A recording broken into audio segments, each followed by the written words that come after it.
Cilik-cilik wis pinter, sekolahe tambah pinter. Nalika lungguh nang teras, ngopi anget karo gelas. Bojo mesem saanane, atiku tentrem rasane.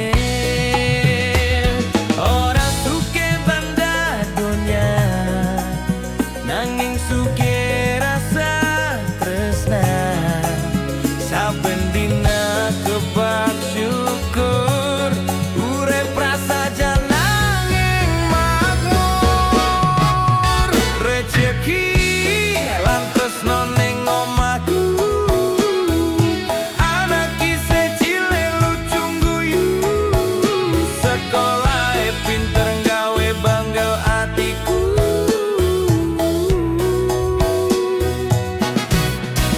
Bojo setia ngrewangi sakuwate, iso jahit iso gawe kopi manis.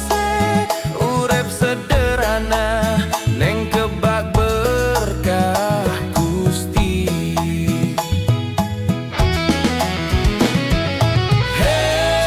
Hey, yo iki swargaku,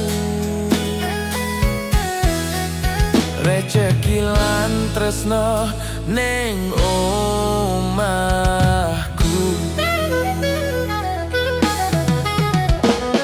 Sore-sore dolanan bal, anakku pinter lan cekatan. Guyune pecah nang plataran, ngilano kesel pikiran.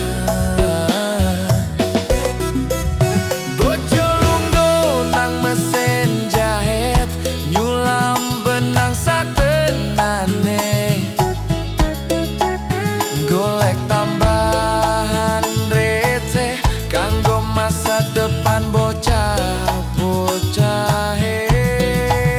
Ora perlu urip mewah, sing penting ati ora susah. Guyub rukun sakeluarga, iku sing tak jaga nganti tuwa. Rejeki lan tresno ning omahku, senyume bojo ngademke kalbu. Anakku dadi jak sing iso tak banggakno.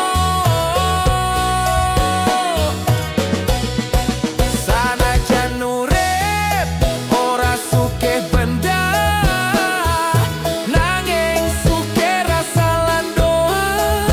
Gusti mesti maringi dalan rejeki.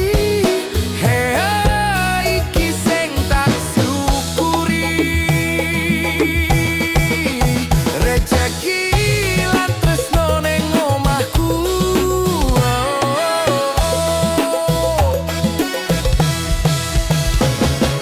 Ya Allah mugi dijogo, omah cilik iki ojo nganti goyah. Anak dadi wong manfaat, bojo tetep setia lan kuat. Hey, rejeki lan tresno ning omahku.